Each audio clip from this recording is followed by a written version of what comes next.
For a week, the amount of virtue in the old house would have supplied the neighbourhood. It was really amazing, for everyone seemed in a heavenly frame of mind, and self-denial was all the fashion. Relieved of their first anxiety about their father, the girls insensibly relaxed their praiseworthy efforts a little, and began to fall back into the old ways. They did not forget their motto, but hoping and keeping busy seemed to grow easier, and after such tremendous exertions, they felt that endeavour deserved a holiday, and gave it a good many. Jo caught a bad cold through neglect to cover the shorn head enough, and was ordered to stay at home till she was better, for Aunt March didn't like to hear people read with colds in their heads. Jo liked this, and after an energetic rummage from garret to cellar, subsided on the sofa to nurse her cold with an arsenicum and books. Amy found that housework and art did not go well together, and returned to her mud pies. Meg went daily to her pupils and sewed, or thought she did, at home, but much time was spent in writing long letters to her mother, or reading the Washington dispatches over and over. Beth kept on, with only slight relapses into idleness or grieving. All the little duties were faithfully done each day, and many of her sisters also, for they were forgetful, and the house seemed like a clock whose pendulum was gone a-visiting. When her heart got heavy with longings for mother or fears for father, she went away into a certain closet, hid her face in the folds of a certain dear old gown, and made her little moan and prayed her little prayer quietly by herself. Nobody knew what cheered her up after a sober fit, but everyone felt how sweet and helpful Beth was, and fell into a way of going to her for comfort or advice in their small affairs. All were unconscious that this experience was a test of character, and when the first excitement was over, felt that they had done well and deserved praise. So they did, but their mistake was in ceasing to do well, and they learned this lesson through much anxiety and regret. "Meg, I wish you'd go and see the Hummels. You know Mother told us not to forget them," said Beth, 10 days after Mrs. March's departure. "I'm too tired to go this afternoon," replied Meg, rocking comfortably as she sewed. "Can't you, Jo?" asked Beth. "Too stormy for me with my cold." "I thought it was almost well." "It's well enough for me to go out with Laurie, but not well enough to go to the Hummels," said Jo, laughing, but looking a little ashamed of her inconsistency. "Why don't you go yourself?" asked Meg. "I have been every day, but the baby is sick, and I don't know what to do for it. Mrs. Hummel goes away to work, and Lottchen takes care of it, but it gets sicker and sicker, and I think you or Hannah ought to go." Beth spoke earnestly, and Meg promised she would go tomorrow. "Ask Hannah for some nice little mess, and take it round, Beth. The air will do you good," said Jo, adding apologetically, "I'd go, but I want to finish my writing." "My head aches and I'm tired, so I thought maybe some of you would go," said Beth. "Amy will be in presently, and she will run down for us," suggested Meg. "Well, I'll rest a little and wait for her." So Beth lay down on the sofa, the others returned to their work, and the Hummels were forgotten. An hour passed. Amy did not come. Meg went to her room to try on a new dress.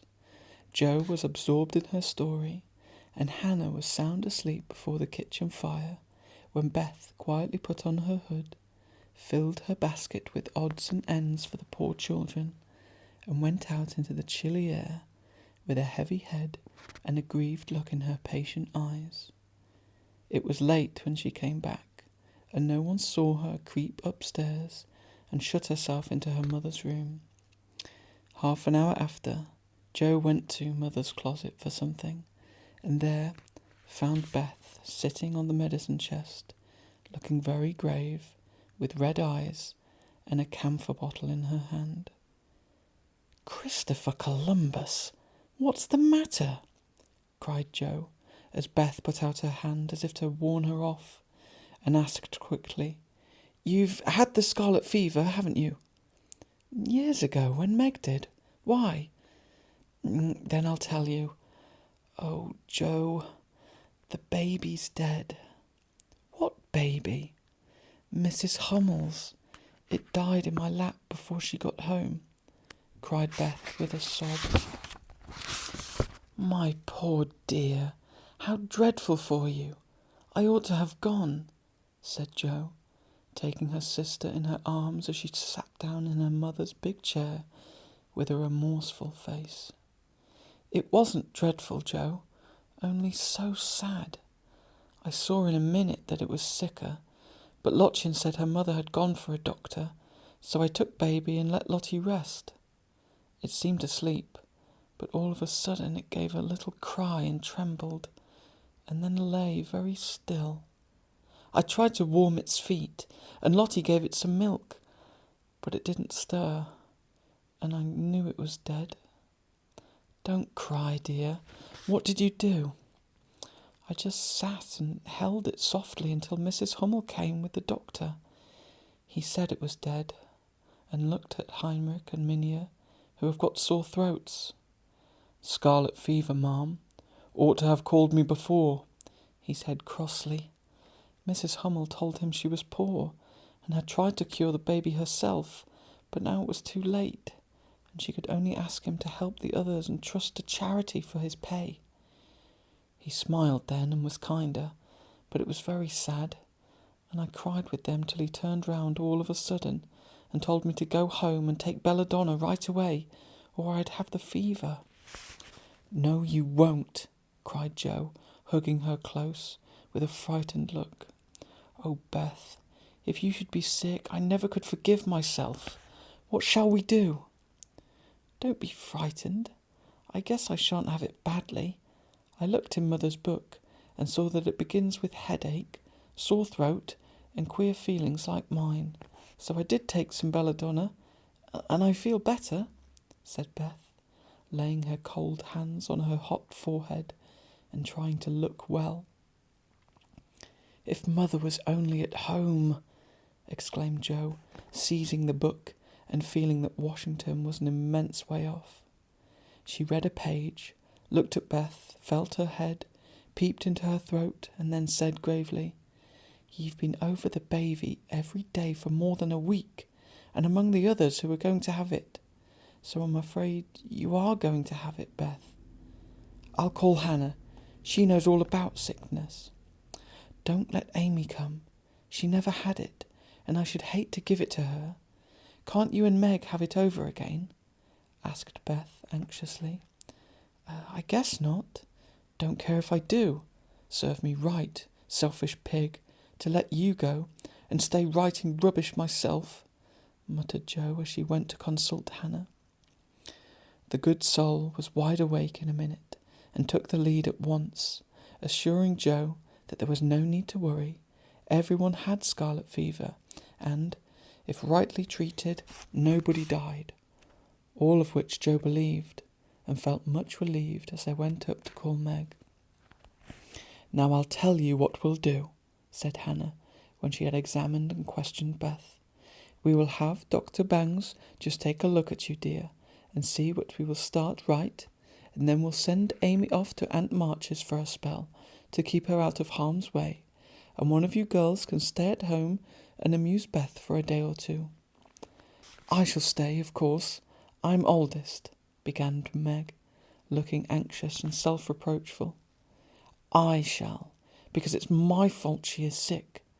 I told Mother I'd do the errands, and I haven't," said Joe decidedly.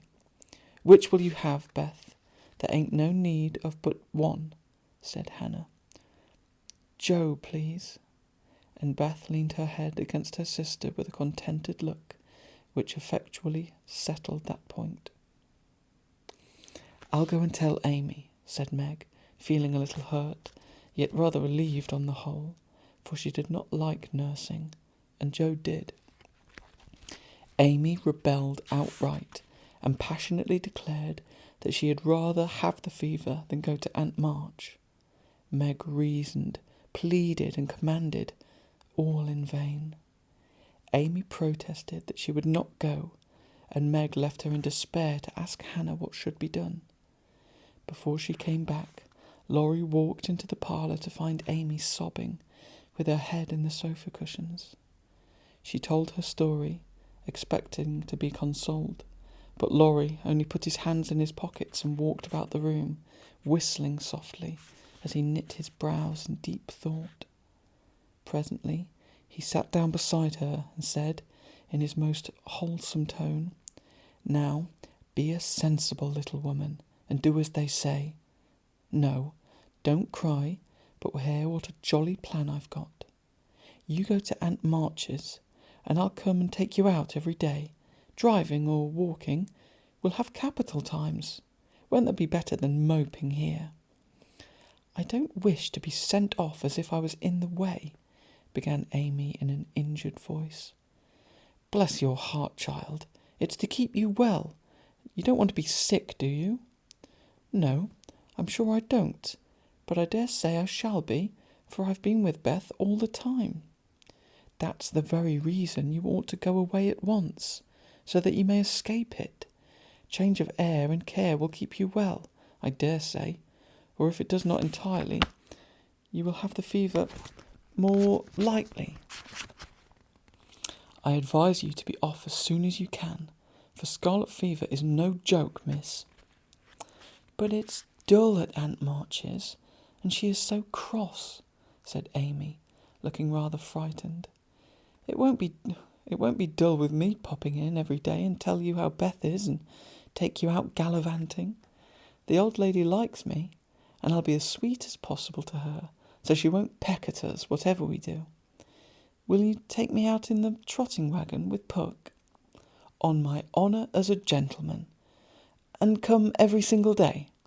"See if I don't." "And bring me back the minute Beth is well?" "The identical minute." "And go to the theatre, truly?" "A dozen theatres, if we may." "Well, I guess I will," said Amy slowly. "Good girl. Call Meg and tell her you'll give in," said Laurie with an approving pat, which annoyed Amy more than the giving in.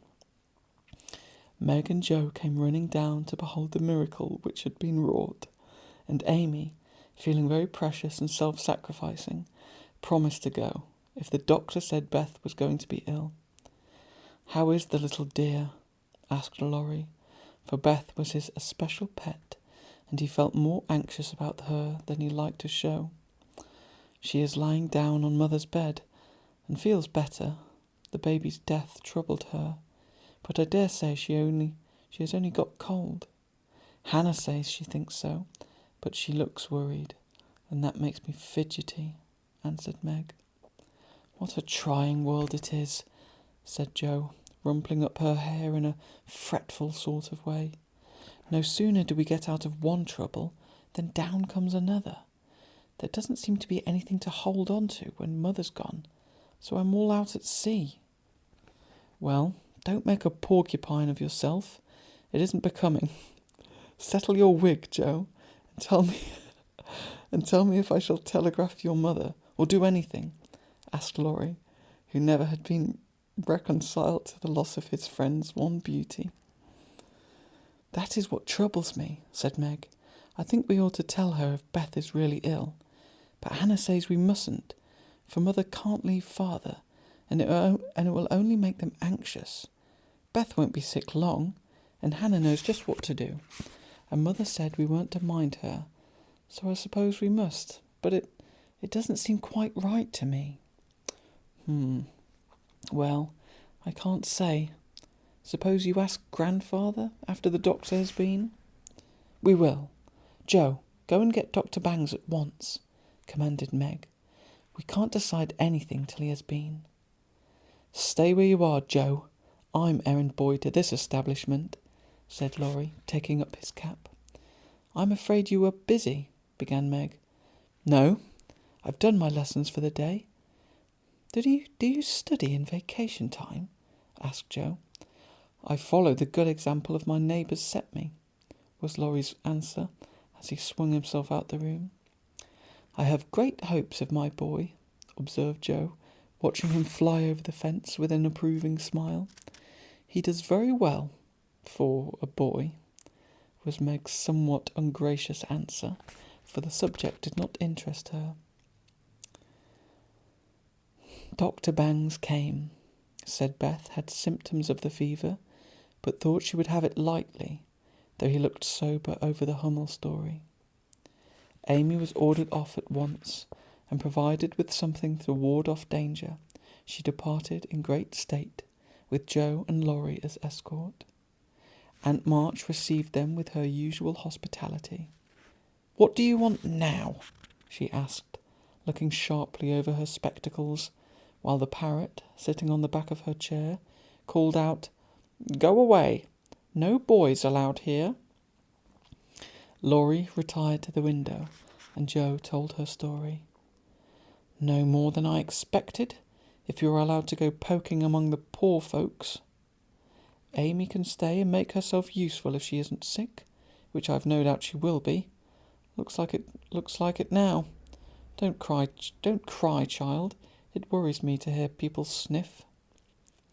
Amy was on the point of crying, but Laurie slyly pulled the parrot's tail, which caused Polly to utter an astonishing croak and call out, "Bless my boots," in a funny way, that she laughed instead. "What do you hear from your mother?" asked the old lady gruffly. "Father is much better," replied Joe, trying to keep sober. "Oh, is he? Well, that won't last long, I fancy. March never had any stamina," was the cheerful reply. "Ha! Never say die. Take a pinch of snuff. Goodbye, squalled Polly, dancing on her perch and clawing at the old lady's cap as Laurie tweaked her in the rear. "Hold your tongue, you disrespectful old bird. And Joe, you'd better go at once. It isn't proper to be gadding around so late with a rattle-pated boy like—" "Hold your tongue, you disrespectful old bird," cried Polly, tumbling off the chair with a bounce and running to peck the rattle-pated boy, who was shaking with laughter at the last speech. "I don't think I can bear it, but I'll try," thought Amy, as she was left alone with Aunt March. "Get along, you fright!" screamed Polly, and at that, the rude speech, Amy could not restrain a sniff.